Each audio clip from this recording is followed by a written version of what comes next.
Good evening, guys. All right, so we're going to be doing our last video for Chapter 17 in wrapping up the beginning of the core.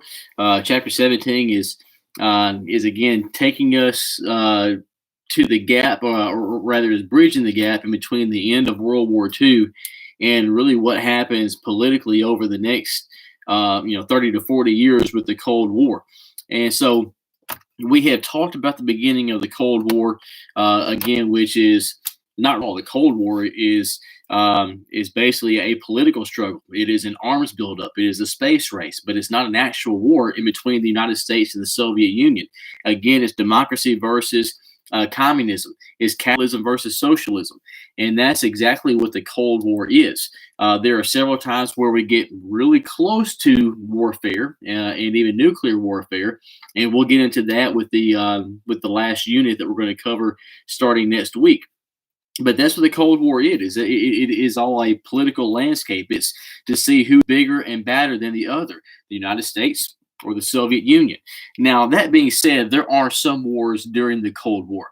And tonight we're going to be looking at one of those conflicts in the Korean War. Okay, so we're going to be spending most of our time with this last video talking about the Korean War, and then take about 2 to 3 minutes at the very end and cover a couple of things that I believe is actually section 4, or is at least one of the sections in chapter 17. There are a couple of things that we need to go over there, but most of this video is going to be concentrated on the Korean War. Now, the Korean War is one of the misrepresented wars in American history. I would categorize this along there with the War of 1812, maybe even the Spanish or the Mexican-American War. It is definitely a major conflict. Happened not too long ago, just a few years after World War II, but somewhat gets overshadowed. So we're going to be talking about the basis of the Korean War. We're not necessarily going to be talking about a lot of specific battles. We're not going to be doing a whole lot of military strategy like we did with World War II. Rather, we're just going to talk about the overall gist of why the war is fought, why the war lasted for so long, and what it means in regards to the Cold War entirely. Now, Korea itself is a country that is in Eastern Asia. It is, if you're looking at a map over in the far east part of Asia where China is, the far eastern part of China, there is a tiny peninsula, and that peninsula is called Korea. Okay, Korea was divided after World War II in between the Allies and the Soviets. Now, in this whole political landscape and battle of trying to divide the land out after World War II, again, there is somewhat of a complex system in doing so. After World War I, it was pretty much the Allies versus versus Germany and the Axis powers, or rather the Central powers, to where the Allies win. They're the ones that decide exactly how the land is broken up. But after World War II, the Allies had their system, and then the Soviets had their system, and we talked about that last time as well, to where there is a third party in there this time, the Soviet Union, who also has a say-so. So in all that land that is to be divided up and divvied up after World War II, it's not just the Allies trying to figure out what to do with that land. It's also the Soviets. And so a lot of the territory is given to Soviets, a lot of territory is given to Allies to figure out what to do with. And sometimes there's a struggle between the two to try to figure out what to do. And that's kind of what we get here with Korea. The northern part of Korea is going to be under Soviet control. The southern part of Korea is going to be under Allied control. Now, Korea did not have a pre-existing government, which means that before World War II started, there was no Korean government. As a matter of fact, if you go back and look at Korea, we see a lot of influence from China on Korea, especially with the Mongols. If you go back to ancient history, I'm not sure how far you guys got into the Mongols last year, but there was a lot of the Korean culture actually comes from China, in regards to language and religion. But Korea did not have a pre-existing government before World War II, so there wasn't anything to put back in place after the war is over. So now you have a territory here that you had to set up a government, And in the northern part of Korea, because it's controlled by the Soviet Union, you have communism. Um, you had Marxist revolutionaries in the northern part of Korea, and because it's pretty much under Soviet control, northern Korea is going to somewhat turn communist. Um, well, while in the South, because the South was more ultra nationalist, it was more democratic, it was more traditionalist, and because the Allies are doing a lot of support there, you get more of a democratic government in the South. So the North is going to be pretty much turned into a communist state, which will be led by a man named Kim Il Sung. Kim Il Sung had been trained by the Russian army. And if you want to put that into today's terms, Kim Il Sung was the grandfather of the now Northern Korean dictator, Kim Jong Un. And so Kim Il Sung is going to be the northern leader, communist Northern Korea. Whereas the southern part of Korea is going to be more democratic. They have a lot of similarities to Europe and the United States in regards to science and education and government. And the southern part of Korea was led by a man named Syngman Rhee. Syngman Rhee was actually educated in the United States. There are a lot of ties there. And so that's pretty much what you get in Korea. The northern part of Korea was more communist, backed by the Soviet government, led by Kim Il Sung. The southern part of Korea was more democratic, more traditional. A lot of allies within Europe and the United States, led by a man named Syngman Rhee. And the United States and the Soviets, or the Soviets and the Allies, had agreed to split the two territories at the 38th parallel. Okay, there is a natural border there at the 38th parallel where the two Koreas would be divided. North Korea north of the 30th parallel, South Korea to the southern part. Kim Il Sung is going to gain control of the Communist Party in the north, whereas in 1948, the country of South Korea will be officially established by the United Nations as Syngman Rhee as president. So the stage is set here. North Korea led by Kim Il Sung, communist. South Korea led by Syngman Rhee, more democratic. But that's not where the story ends. Okay, that's really just the beginning of what's going to happen in regards to the Korean conflict. Where we get into actual war is going to be, you have a series of border disputes between North and South. This is between the North Koreans and South Koreans. You know, the 38th parallel was the agreed border in between the Soviet Union and the United States.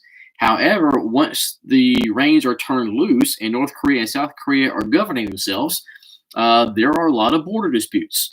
Kim Il Sung is going to want to take more southern territory. He is going to put a lot of pressure on Joseph Stalin and the Soviet Union to back an invasion of South Korea. Basically, Kim Il Sung sees that South Korea can be pretty easily invaded, and you spread communism. And hey, Joseph Stalin, that's great. You're spreading communism. And so on June 25th, 1950, Kim Il Sung is going to begin an invasion of South Korea, and that's where the Korean conflict begins. Kim Il Sung is going to try to invade South Korea, and pretty much does so. This begins on June 25th. 3 days later, North Korean forces are going to march into Seoul, South Korea, which is the capital of South Korea, and pretty much takes it over. And so South Korea had pretty much been invaded by North Korea. And what we have here is a really, really bad situation. Now, that being said, when you look at the map, and if you have your notes pulled up, on the third slide, there is a map of the two Koreas to where you can get a better idea. But Seoul, the capital of South Korea, is really not that far across the border.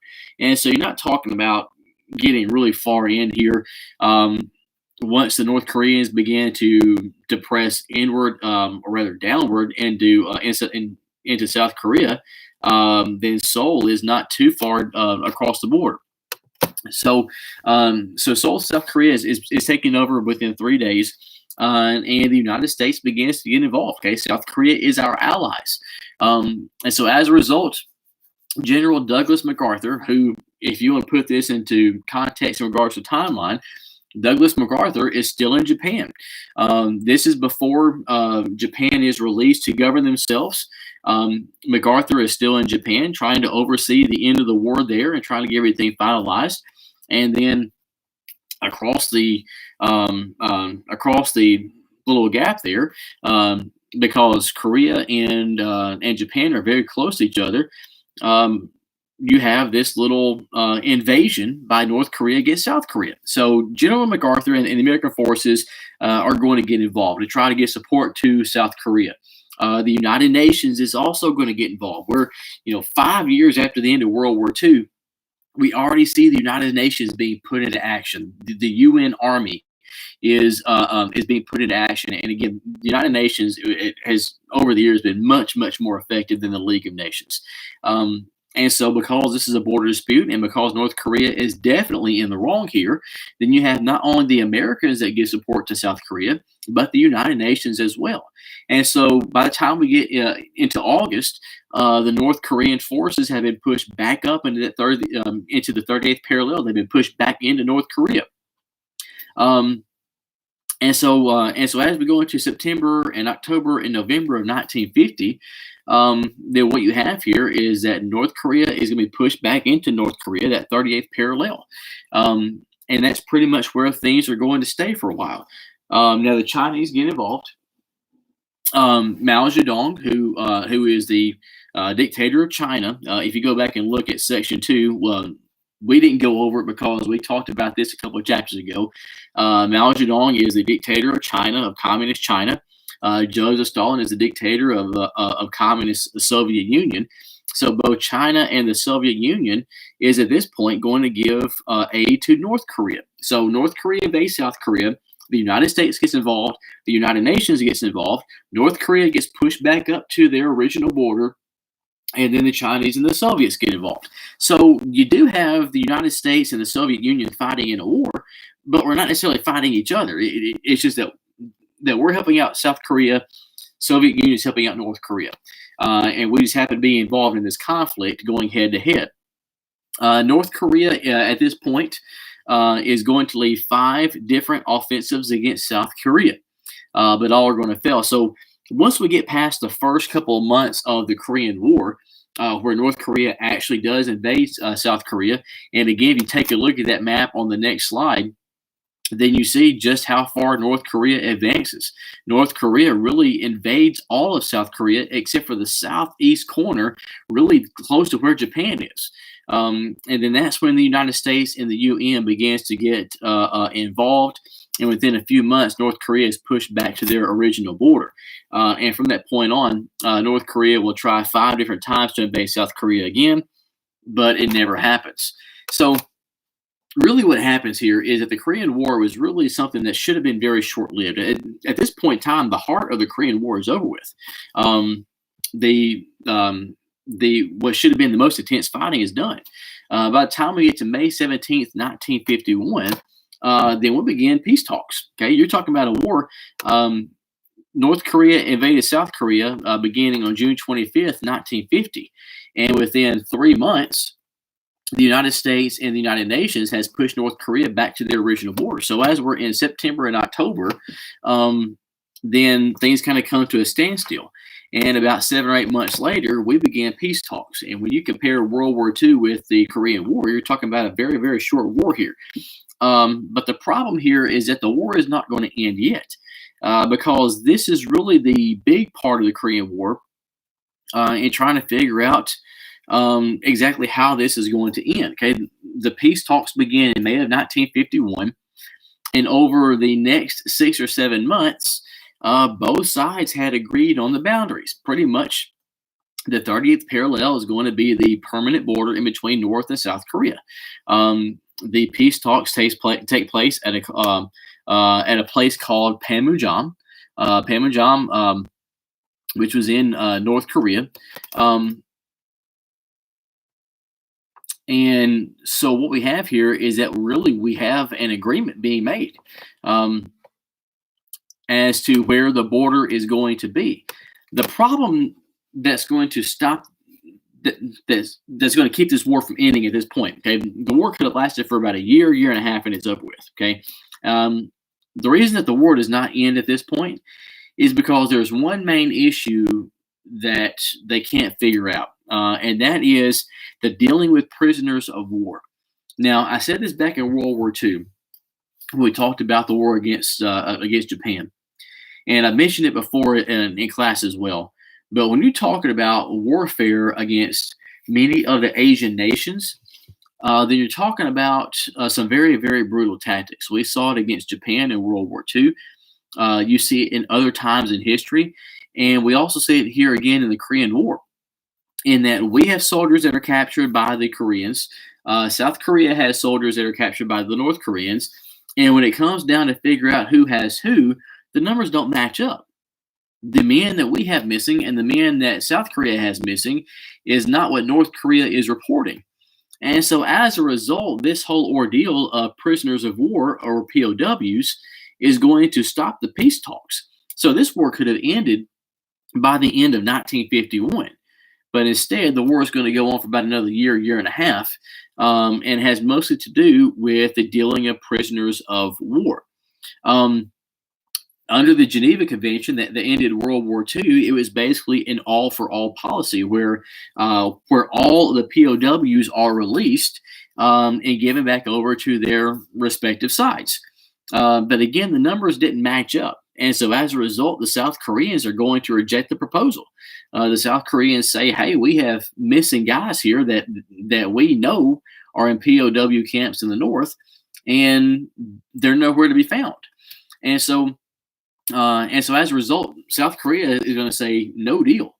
And what really happened as we go further down the road and we really figure this thing out, what happened was that many of the South Korean POWs were forced to fight for North Korea.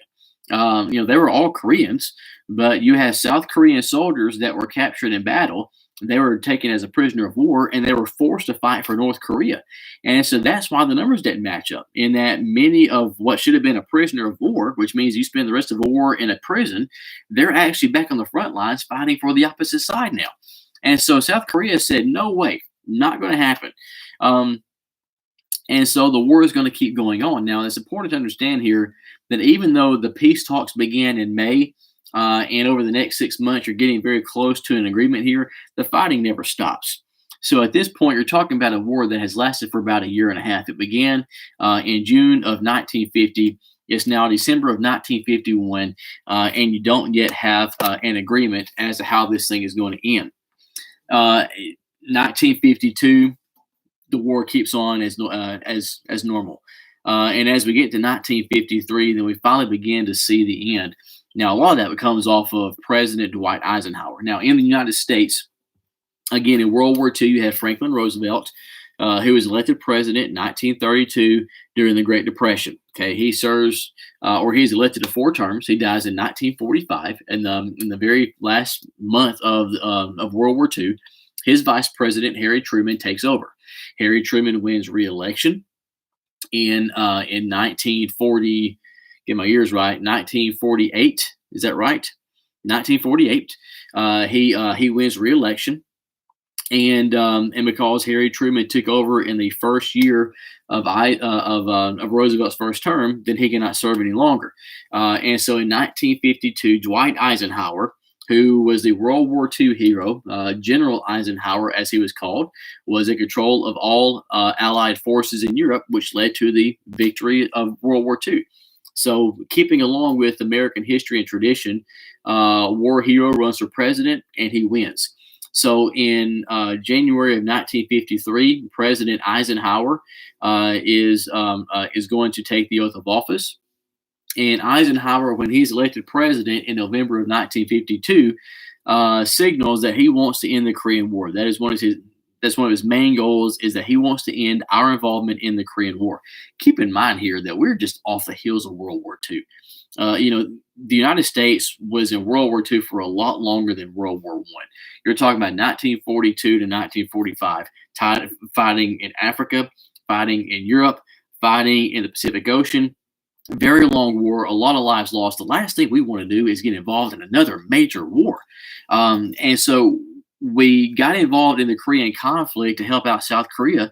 But what happened is that now we're involved in a 3-year war. So that as we get into the 3rd year of the war, we're still involved in this thing, and there's really no end in sight.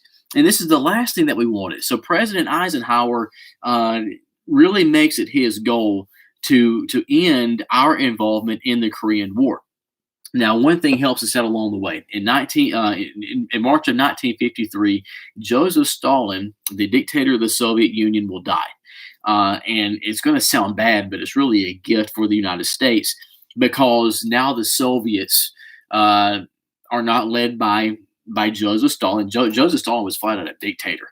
Again, the ironic part about communist Russia is that communism, you don't have government; everything is owned by the people. But Joseph Stalin was he was the perfect definition of a dictator and big government. Um, so now that Joseph Stalin is dead, the Soviet government and leadership can now make their own minds up to get out of the Korean War, and that's exactly what they do. Joseph Stalin dies in March of 1953, and as a result, the Soviets decide to get out of Korea. They're done with Korea. Mao Zedong knew that with the Soviets pulling out of Korea, that the war is probably not going to be won. And so Mao Zedong is really trying to hang in there. Keep in mind that North Korea is on the very eastern border of China. So Mao Zedong really wants to stay in there and fight, but he knows that without the Soviets, it's not going to happen. So as we get into May of 1953, everything is finally put on the table, and all sides decide to end this thing. They decide what's called voluntary repatriation of soldiers, which means that you are coming to a closure of signing a peace treaty. And 2 months later, that will be officially signed. On July 27th, the armistice is signed. And again, an armistice, you don't really have one side that wins. It just means that all sides agree to stop fighting, just like you had in World War I. So the armistice is signed on July 27th, 1953. And at that point, the Korean War is over. What happens as a result is that the border between North and South Korea will remain the 38th parallel, and that's where the border is today. The border between North Korea and South Korea is still the 38th parallel. So it ends the border dispute. North Korea remains communist. South Korea remains democratic. One of our major allies, the border stays. Again, that whole issue of POWs begins to get a little awkward as the war is now over, because we realize that the North Koreans treated our POWs very badly. The same thing for South Korea. Many of the South Korean POWs have been treated very badly. Many were killed. Many were tortured. Many were starved to death. Many have been forced to fight for North Korea. Begins a really awkward process for North Korea. And that really sheds a lot of light as to why we could not end this war 2 years earlier. So this war should have ended in 1951, but it goes on for 2 more years because of this whole idea of exchanging prisoners of war. So thank you, North Korea, for that. Thank you for being, well, North Korea, and for making this war go on for the years. So the Korean War ends. And when all is said and done, Korea remains divided today. In 2020, Korea is still divided. The Korean War, or the Korean conflict, as many call it, is also known as the Forgotten War. Again, Korea is one of those that, unfortunately, it gets lost in the shuffle. You're talking about a 3-year war here. A 3-year war. That's the same amount of time that we were in World War II. And so this is nothing to laugh at. We had a lot of American soldiers that fought in Korea. A lot of American soldiers died in Korea. My grandfather, which is why I had this jacket here, he was stationed on the USS Macon during the Korean War. My grandfather was in the Navy, and he never actually went into Korea. He was stationed in Japan. And in doing so, was on the ship, the USS Macon, which sent supplies and support back and forth to Korea to help out our forces there. And so Korea was a major, major war. It was certainly nothing to laugh about. However, many people have just kind of forgotten Korea because it was basically right after World War II, and not too far down the road, you get the Vietnam War. And we'll talk about the Vietnam War next week. The Vietnam War is a massive, very controversial war, and we'll talk all about that. And because of that, World War II, the largest war in history, and then very controversial Vietnam War, and then right in the middle is Korea.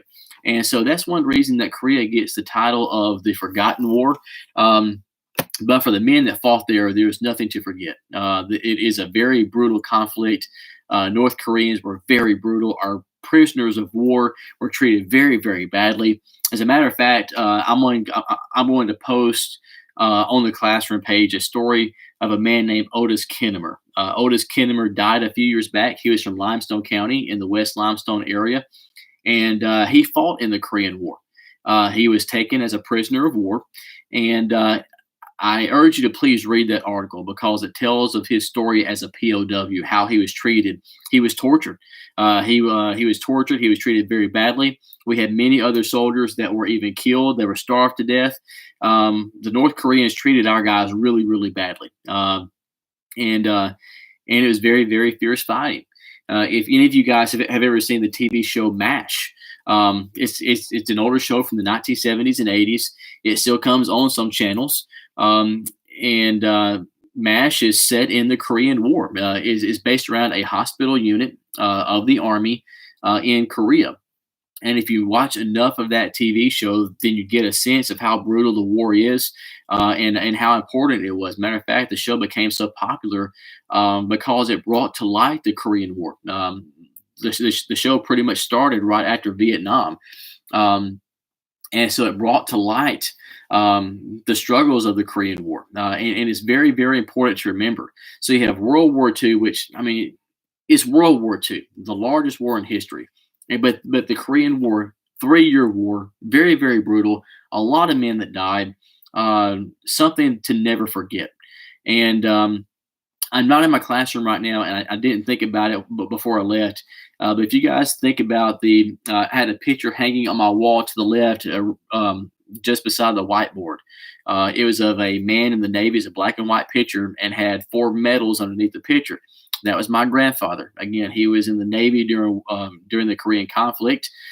Those medals are the medals that he received because of his efforts in the Korean conflict. Again, this was his service jacket in the USS Macon, and so the Korean War definitely something that we need to learn about and remember because many of us have family members that fought in the Korean War. My grandfather was too young to fight in World War II, but was in the Korean War. My wife's great uncle fought in the Korean War, and I'm sure that you have relatives as well. And if those relatives are still alive, then I urge you to please talk to them about their experience in Korea. That they may not want to, and that's fine. That's perfectly normal. But if they're willing to open up about their service in Korea, then you're going to realize that this was a very, very brutal war. There are a lot of movies out there about the Korean War and about the prisoners of war. I urge you to take a look at those because it is definitely something that we need to remember. Okay, ironically, Korea is known as a forgotten war. Let's change that. Always remember Korea and the men that fought in that war. All right, now before we wrap up, I want to take just a couple minutes here to touch on one more thing before we finish up this chapter. Section 4 is going to talk about the Cold War in other places of the world. We talked about so far we talked about the Cold War in Europe with Germany and Berlin. We talked about the Korean War over in Asia. Section 2 went back and talked more about China. And Section 4 talks about the effects of the Cold War in other places.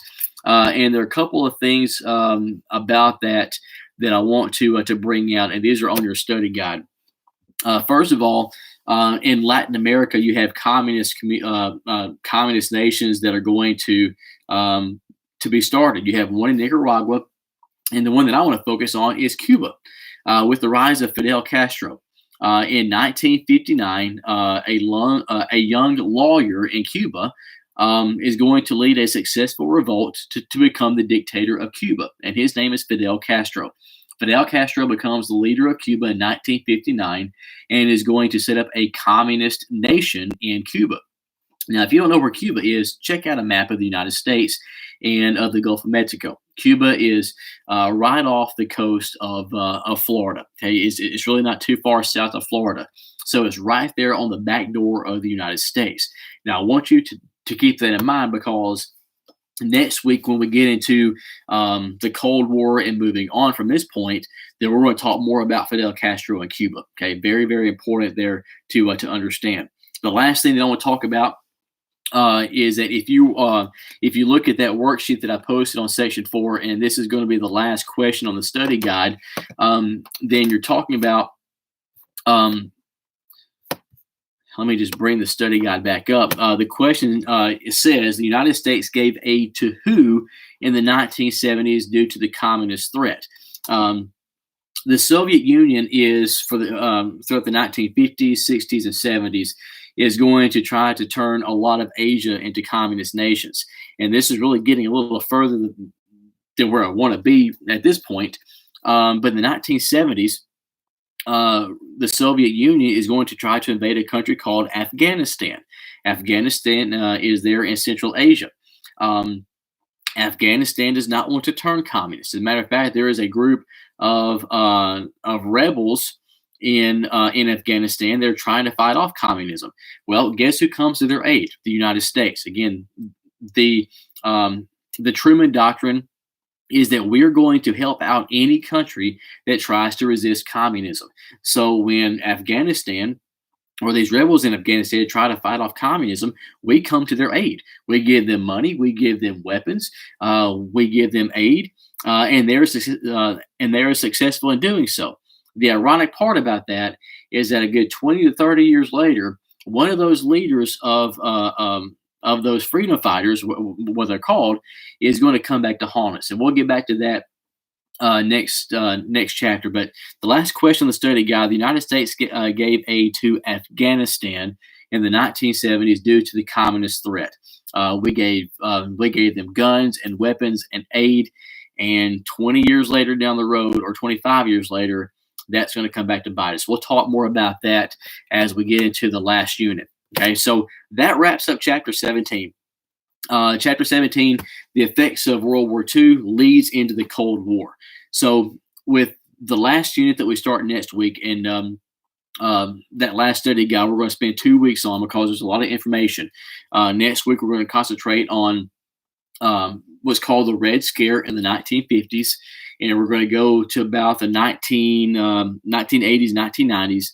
And then the last week, we'll focus on the 1990s to present.